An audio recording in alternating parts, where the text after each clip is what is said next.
By shopping at sportbikewrench.com, you're supporting OnTheThrottle.TV and their efforts to bring you the best sport bike videos on the web. sportbikewrench.com, performance parts, professional advice.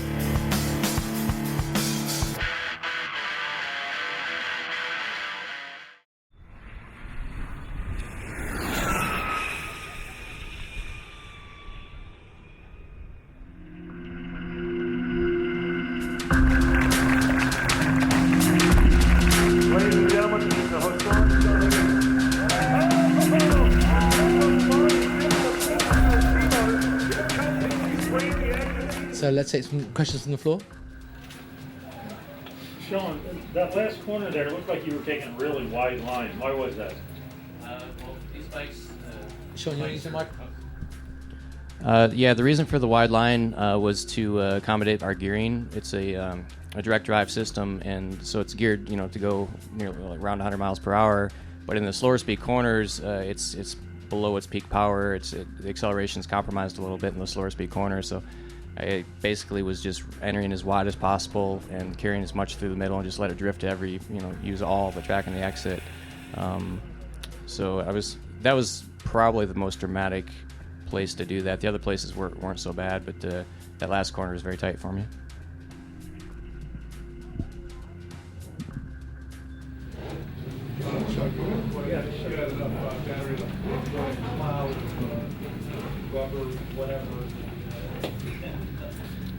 Yeah, I didn't know if it, how it would react with doing a burnout, but basically just put the brake on and dialed throttle and it lit up, and it's being a direct drive. I didn't have to shift gears. The thing went to top speed and just burned a tire. So I was surprised at the amount of smoke. It was pretty substantial. Yeah, I did a little bit of a rolling, but I couldn't keep going because there's so much smoke. I couldn't see in front of me. I barely could see the handlebars. So next time I won't make such a cloud. Sean, the throttle application in the corner, compared to the last regular race bike you've ridden, where do you get on the power? Do you pin it? Things like that? It took me a while to get used to it. It's they've done a really good job using the progressive throttle cam, so the power comes on smooth, but it is a little bit slower. The initial quarter turn comes on softer than a gas bike. So I did find that I was having to roll in more aggressively and a little bit sooner than I normally would, just to make sure that the power was on at the apex. Once the power was on, I could go from like half throttle to full throttle with normal modulation, and it was quite fun. Actually, I could feel the traction better than a gas bike because of the lack of vibration and noise. I could really focus on the tires, and the feedback from the going through the tires was better than normal. We actually had to reduce some of the dampening because of the with no vibration. It was actually giving me more feedback than I was used to, and it was a bit concerning and overwhelming. So we dialed back some of the compression dampening, and it gave me a nice, smooth, consistent feel. And I could actually feel the slides coming on even sooner. Even the minute of slide, I could predict it coming and dial in a slide a little bit through some of the tighter corners. Barney, can you contrast that a little bit? Because your bike would squirt out of turn 11 here. You would carry the corner speed, and you would whack whatever throttle it is that you have, and you would. Yeah, well, I really suffered with ground clearance, so I couldn't get the corner speed that I wanted. I had to really kind of just get it in there, tip it over, and pick it up, and pretty much just whack the throttle and take advantage of my Lightning motor. It was nice to have all that power to just whack it and catch right back up, but I knew Sean was milking it at the beginning and kind of save him for the end. And Michael, you were the only one running regen, right, as well?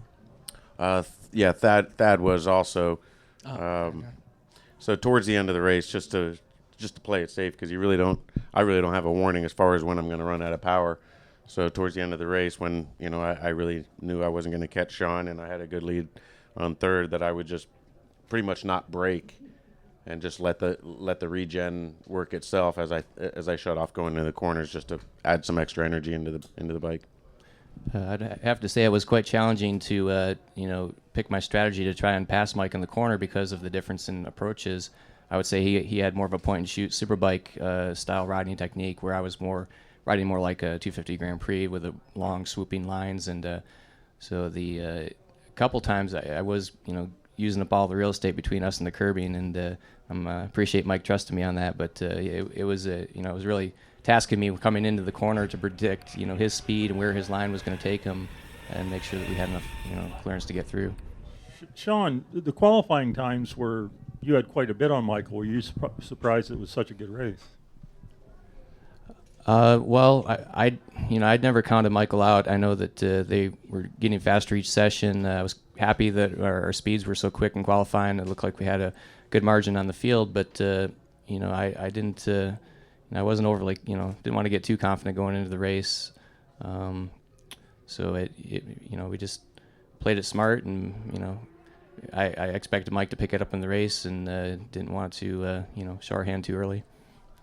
I just wanted to ask you, Mike, I was over in turn 9. You mentioned some ground clearance issues. Did you have any power delivery issues coming out of the turn? And also, did you guys dial up the power for the race compared to practice and qualifying?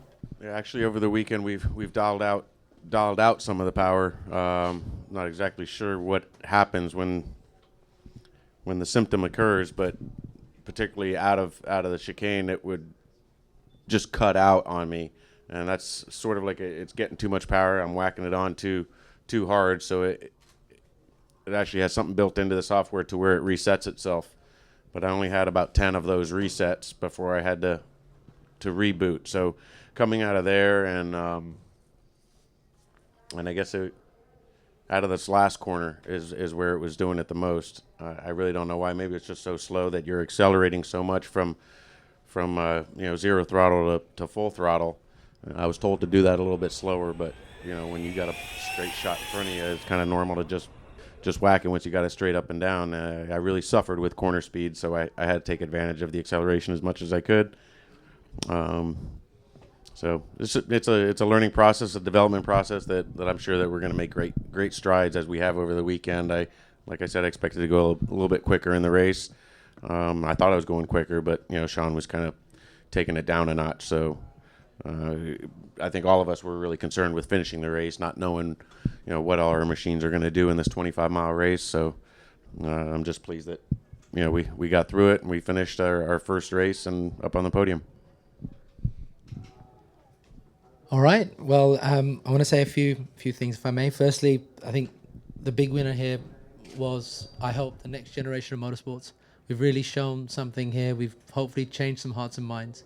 And for certain, we don't know what is the winning technology. All these guys are running different systems, from AC, DC, water-cooled, air-cooled, different riding styles, different gearings. And over the course of this year and years to come, I hope we start the evolution, let it take its course, and the good stuff comes forward. I want to say a few thank yous, if I may, for the record. Firstly, an absolutely huge thank you to the AFM crew. Hey, David, the crew. Terry, who have been our absolute, without them we wouldn't, a great partnership to get our race organised. So a big thank you to them. Clearly a big thank you to Infineon Raceway for stepping up to the plate and really allowing us to borrow their heritage, their track, and to let us try something which we hadn't shown anywhere else before. So it's a huge leap of faith from them. So a huge thank you to Infineon. And of course, without the teams, we wouldn't be where we are. So a round of applause, not just for these guys here, but also for the guys in the paddock who really threw everything at this. One of the extraordinary things here is, if you look at these teams, there is a huge disparity in funding between these guys. So money wasn't necessarily the deciding factor here. And also, actually, stand up. He's the builder of bike number 3. There we are. Give a big round of applause.